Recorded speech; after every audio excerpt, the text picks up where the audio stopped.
Bismillahirrahmanirrahim. Alhamdulillahi rabbil alamin wal aqibatu lil muttaqin wa la udwana illa 'alal zalimin amma ba'd.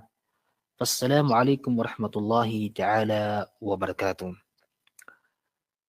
Una sa lahat, tayo po ay humihiling kay Allah Subhanahu wa Ta'ala na tayo ay biyayaan ng totoong pananampalataya sa Kanya at mapabilang tayo sa mga taong gusto nila matuto sa Islam.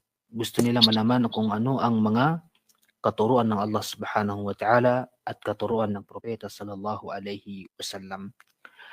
Mga sister, gusto kong ipaunawa sa inyo na tayo po hindi tayo biyasa magsalita ng Tagalog, kaya pinipilit po natin magsalita ng Tagalog upang maiparating natin ang gusto nating iparating sa inyo.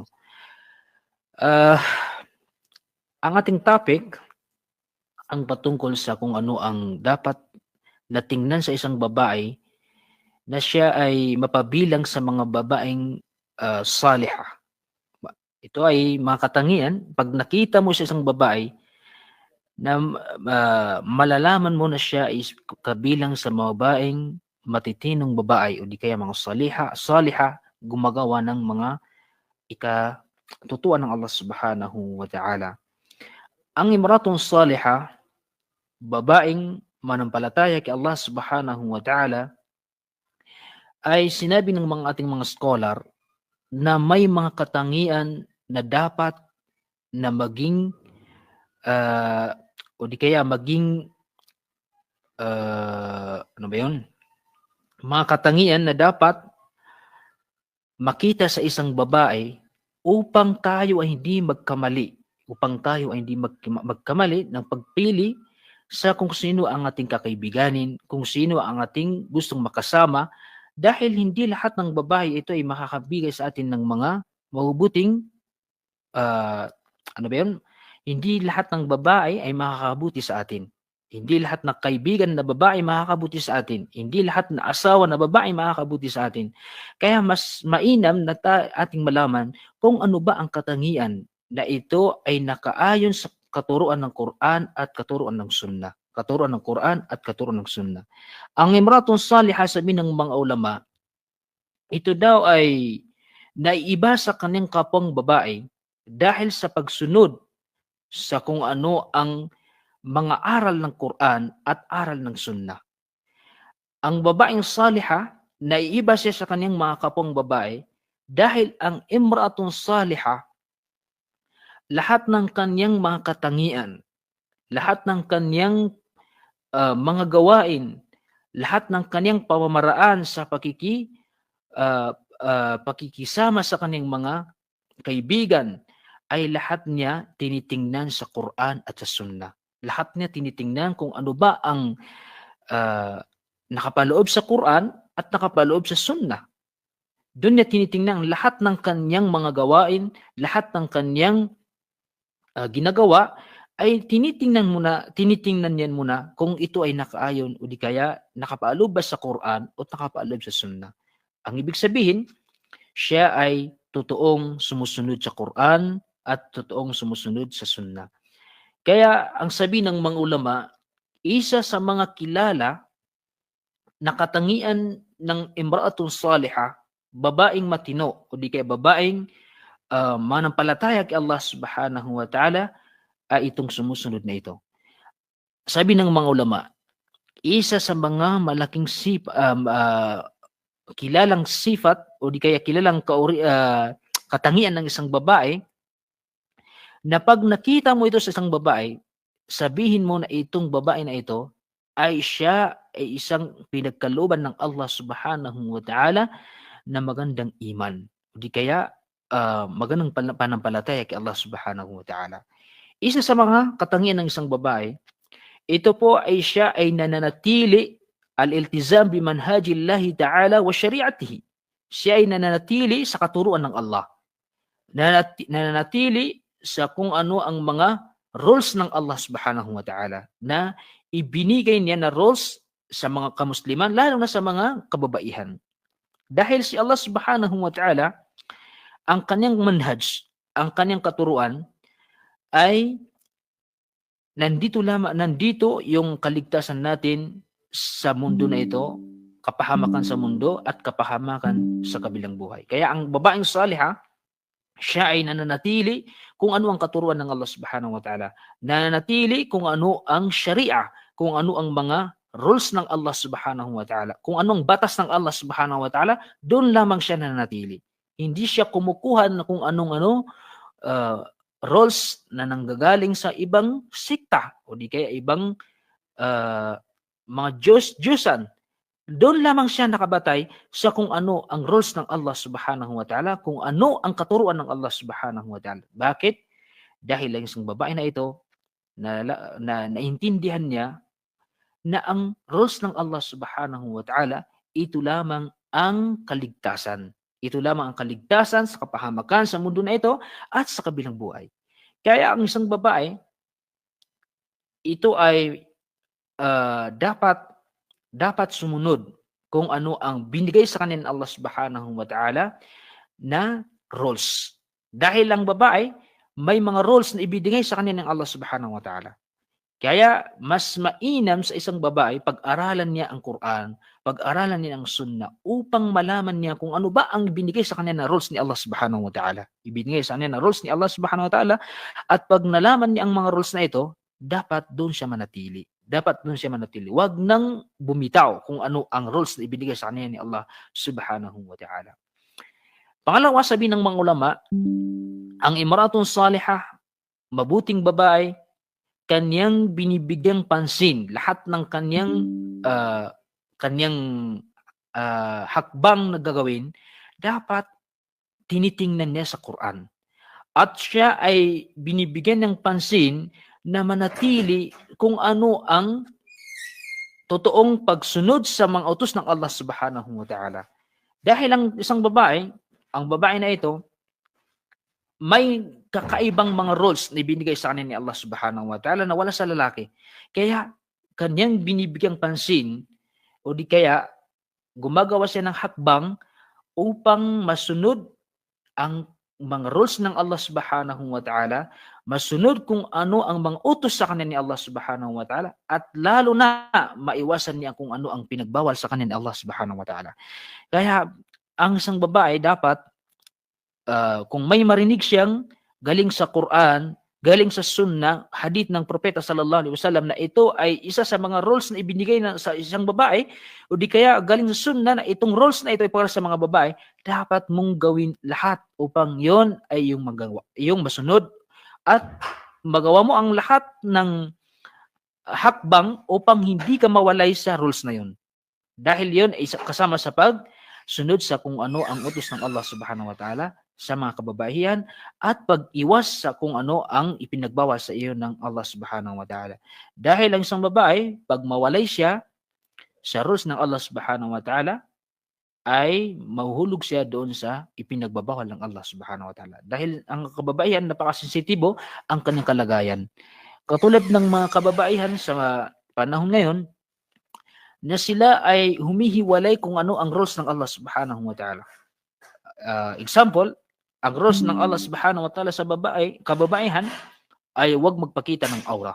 Nung humiwalay ang mga babae sa rules ng Allah Subhanahu wa Ta'ala, nahulog sila sa kapahamakan. Anong nangyari sa kanila? Iniwan nila ang kanilang hijab, iniwan nila ang pagtatakip ng aura, at nandun sila sa kapahamakan.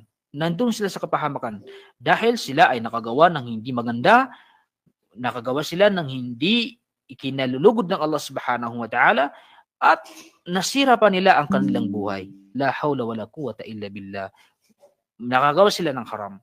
Kaya humiwalay sila sa kung ano ang rules na ibinigay sa kanila ng Allah Subhanahu wa Ta'ala. Dahil lahat ng rules, dahil ng batas na ibinigay ni Allah Subhanahu wa Ta'ala sa kababaihan, nandoon ang kanyang kabutihan. Nandoon ang kanyang kaligtasan sa kapahamakan dito sa mundo, at pahamak sa mundo at pahamak sa kabilang buhay. Kaya mas mainam sa isang babae na pag-aralan niya ang kung ano ang binigay sa kanya na rules ni Allah Subhanahu wa Ta'ala. Pangatlo, sabi ng mga ulama, ang babae ay siya ay tinitingnan niya kung ano ang mga hududullah, kung ano ang mga hangganan ng hukom ng Allah subhanahu wa ta'ala, dahil ang isang babae ay may ibinigay na hangganan. Lahat ng mga hukom ng Allah subhanahu wa ta'ala ay may hangganan. May hangganan. Kaya ang isang babaeng matinong babae, hindi siya lumalagpas kung ano ang hangganan ng hukom ng Allah subhanahu wa ta'ala. Pag nalaman ng isang babae, ito ay batas ng Allah subhanahu wa ta'ala, isa sa mga katangian ng matinong babae, hindi siya lumalagpas. Hindi siya lumalagpas sa rules na ibinigay ni Allah subhanahu wa ta'ala. Katulad ng rules ng babae, batas ng isang babae pag ito ay napangasawa ng isang lalaki. Kaya ang rules ng Allah subhanahu wa ta'ala sa babae ay siya ay sumunod sa kanyang asawa. Siya ay sumunod sa kanyang asawa. Pag ang isang babae ay lumagpas sa kung ano ang hangganan ng rules na yon at naging binaliktad niya ang sitwasyon, hindi siya sumunod sa kanyang asawa at ang kanyang pinasunod ang kanyang asawa, masisira po ang kanyang lahat ng mga gawain na mabubuti, ito ay magiging masama. Dahil po ay lumagpas siya sa kung ano ang rules ng Allah subhanahu wa ta'ala. Tingnan natin ang mga kababaihan na kanilang pinapasunod ang kanilang mga asawa. Anong nangyayari sa kanila? Anong nangyayari sa kanila? Nawala po ang kanyang respeto sa kanyang asawa. Nawala ang kanyang respeto sa kanyang asawa dahil hindi siya sumunod kung anong rules ng Allah, kung anong hangganan ng rules ng Allah subhanahu wa ta'ala. Kaya ang isang babae, pag nalaman niya na may rules pala na ibinigay siya sa kanya si Allah subhanahu wa ta'ala, at ito ay totoong galing kay Allah, totoong galing kasunna, ay agad niyang ito ay tinatanggap. Tinatanggap niya kung anong rules ng Allah subhanahu wa ta'ala. Dahil alam niya nandoon ang kanyang kaligtasan.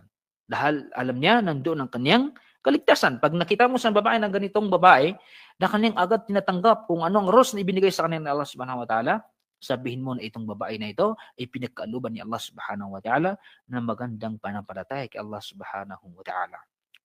Pangapat, sabi ng mga ulama, isa sa mga katangian ng mabubuting babae at siya ay natutuwa kung ano ang binigay sa kanya ng Allah subhanahu wa ta'ala. At iniiwasan niya ang lahat ng mga salitang makakasira sa kanyang amal, kanyang gawain. Iniingatan niya ang lahat ng lumalabas sa kanyang salita, lumalabas sa kanyang bunganga ng mga salita na hindi naman ano ba yun? Iniingatan niya ang lahat ng kanyang nasasabi.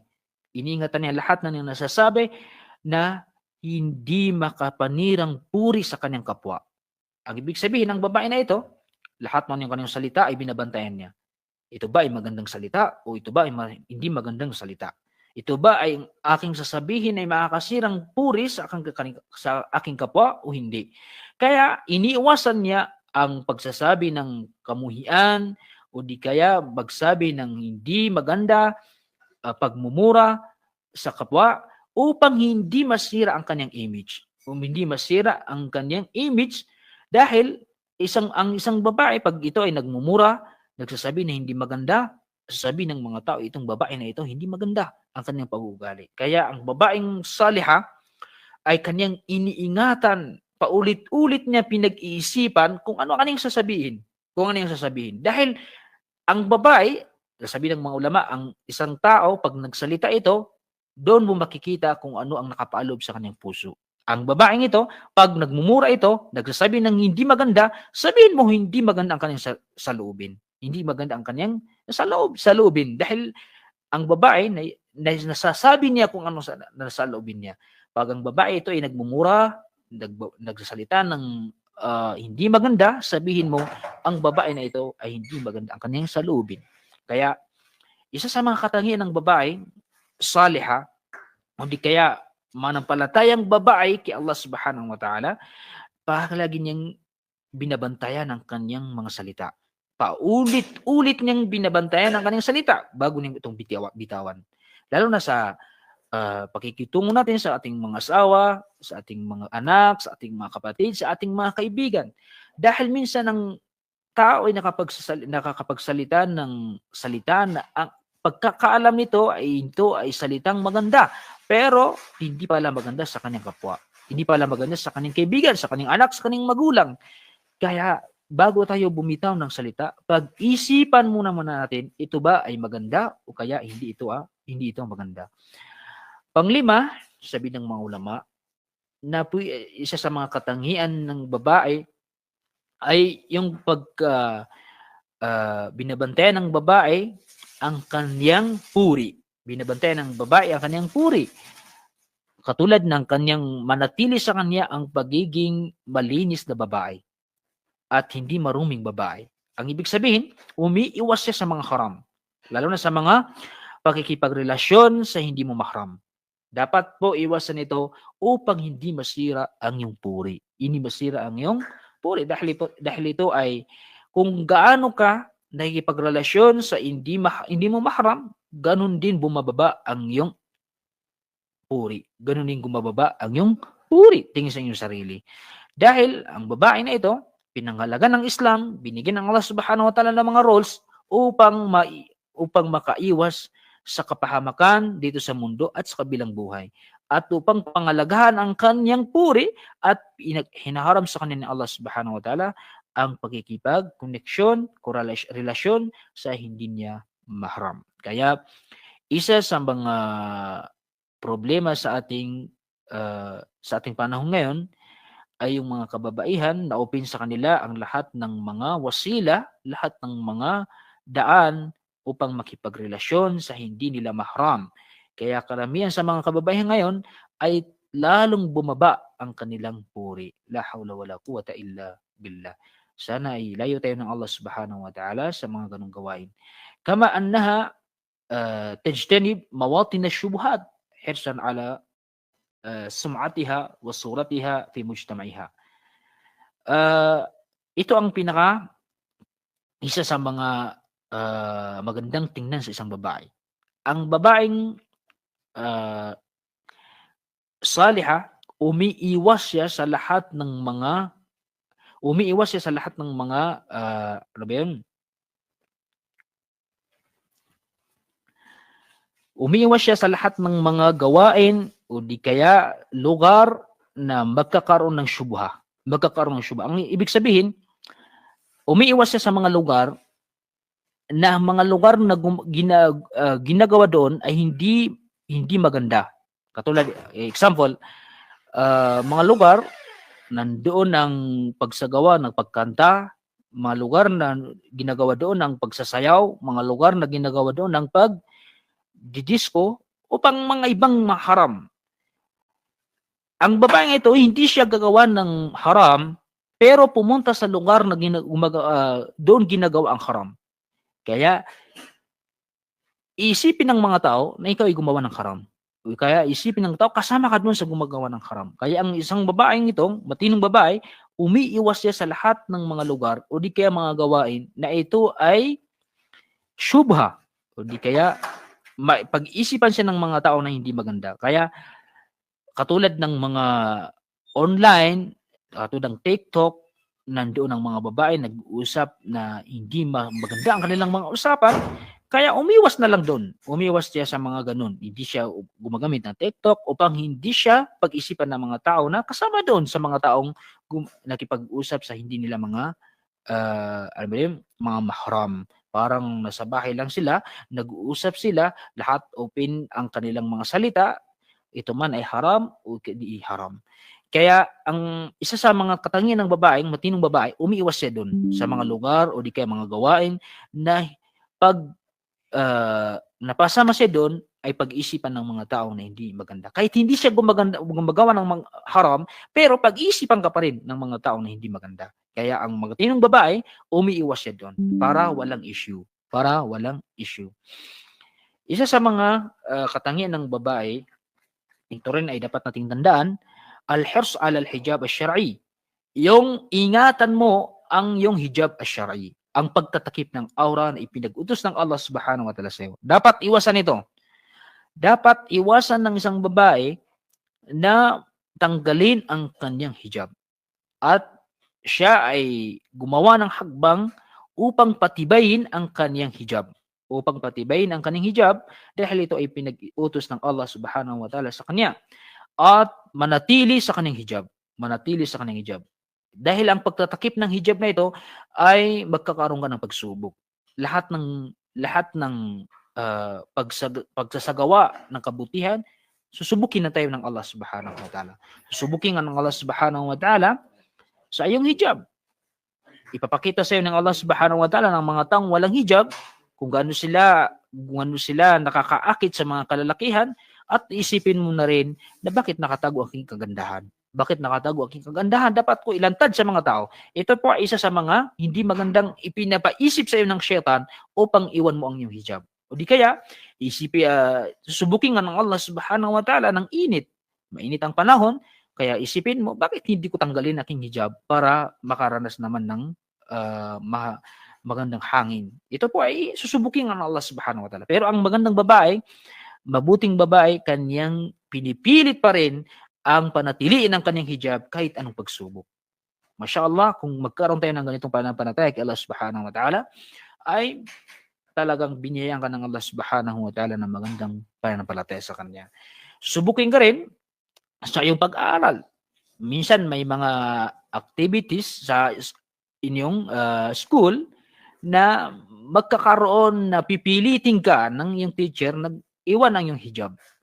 O di kaya, sa mga kaibigan mo, pipilitin kang iwan mo ang iyong hijab. Pero wag mo iwan ang hijab dahil pagsubok yun. Dahil hanggat ikaw ay nanatili sa iyong hijab, nasa sayo ang kaliguran ng Allah subhanahu wa ta'ala. Nasa sayo ang gabay ng Allah subhanahu wa ta'ala. Pag iniwan mo ang iyong hijab, doon napapasok ang syaitan. Doon napapasok ang syaitan hanggat ikaw ay makagawa ng haram. La hawla wala quwwata illa billah. Kaya sa ating mga sister, sila po ay sinasaluduhan natin sa kanilang pagsagawa ng pagtatakip ng aura. Dahil ang pagtatakip ng aura, napapasama po kayo sa mga taong pumipigil ng fitna. Pumipigil na lumawak ang fitna.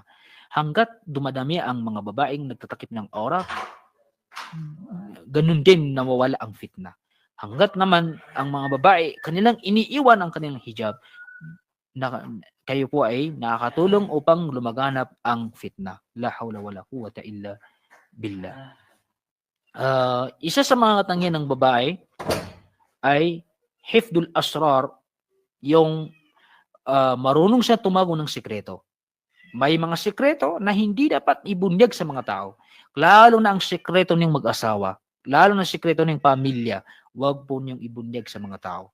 Kaya ang babaeng saliha, hindi siya nagsasalita ng sikreto. Lalo na sa sikreto na sinabi siya ng iyong asawa, o di kaya inyong kaibigan, o di kaya anak, magulang, na wag mong ipagsabi ng sikreto nito. Katulad ng pagsasalita ng iyong kaibigan.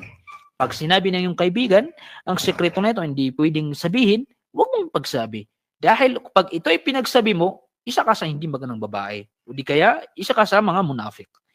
Katulad din ng isang kaibigan, pag sinabi itong salita na ito, ay sasabihin ko sa iyo. Kahit hindi niya sinabi na wag mong ipagsabi. Pag lumingon siya sa kanan at sa kaliwa, ang ibig sabihin, ang sasabihin niya, sekreto yun.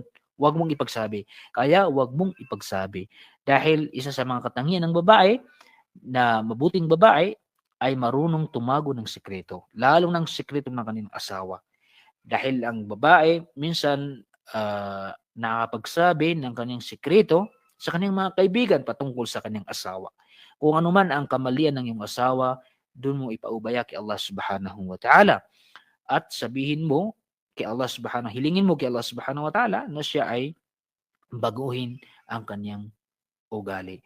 Pero ang babaeng ito, yung mga sekreto nila ng kanilang asawa, pag kailangan ito ay makakasira sa kanya, ang ibig sabihin, yung kanyang asawa may mga kamalian, may hindi pagtupad sa kanyang karapatan, pangkababaihan, o di kaya hindi binibigay ang karapatan ng kanyang babae, ang kanyang asawang babae, ito po ay pwedeng sabihin sa imam kung ano ang kinaukulan na mga tao, ay pwede niya itong sabihin upang bigyan ng kung ano ang magandang gawin.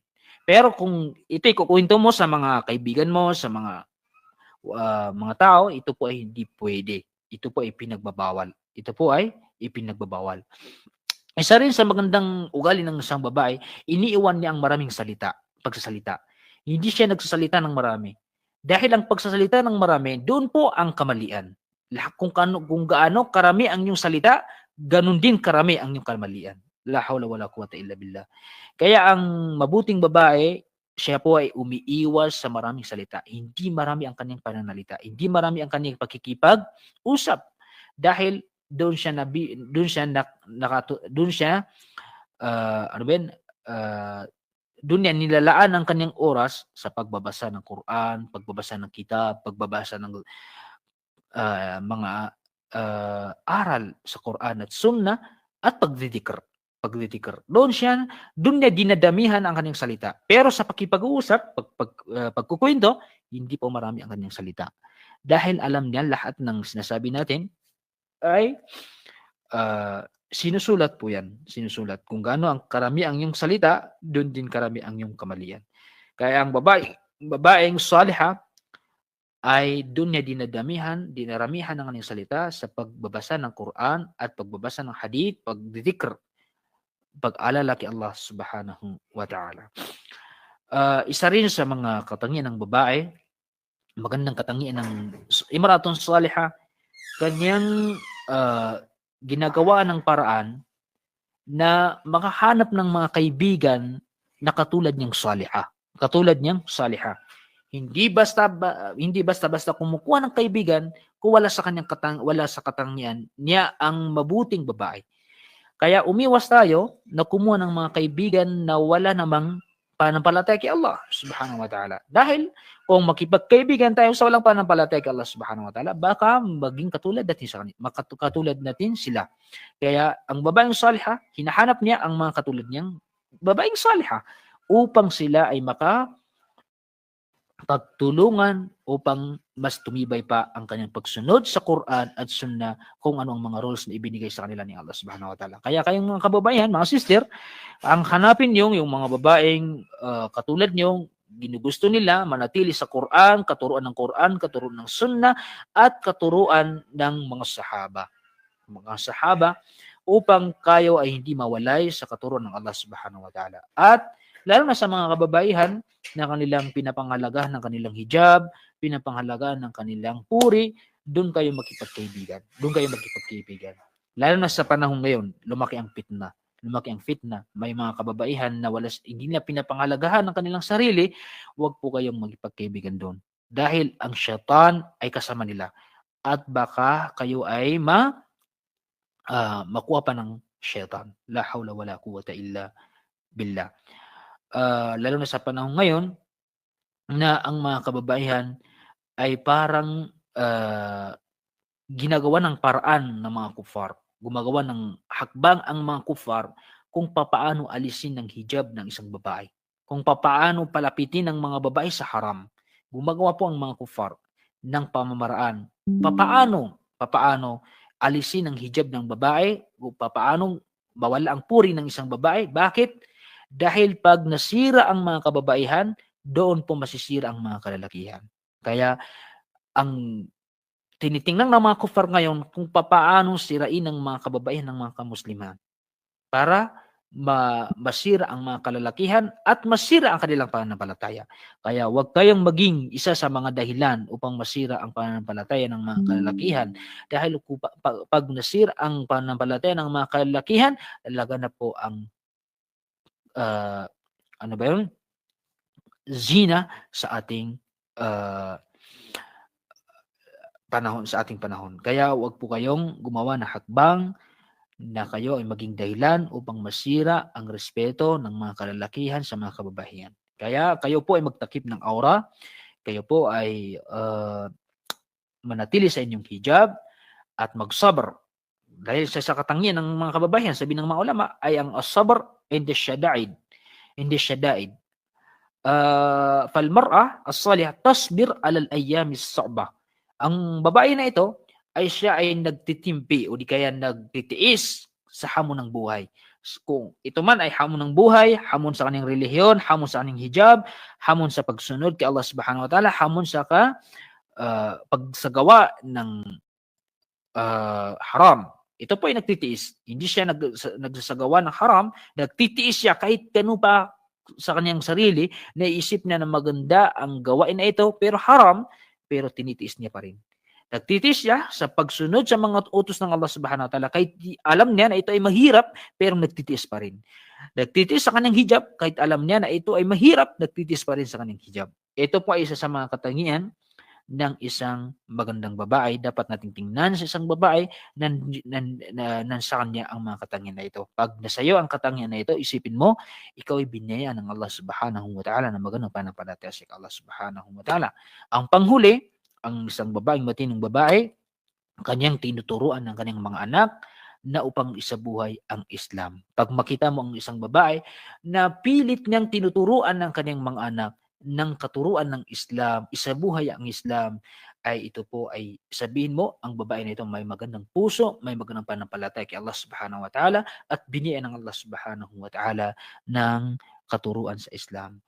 Wahada wa sallallahu ala Muhammad. Sana po ay makapudot kayo ng aral sa ating binanggit. Ulitin ko po, pasensya niyo po ang aking Tagalog. Hindi po tayo bihasa sa pagsalita ng Tagalog. Wassalamualaikum warahmatullahi ta'ala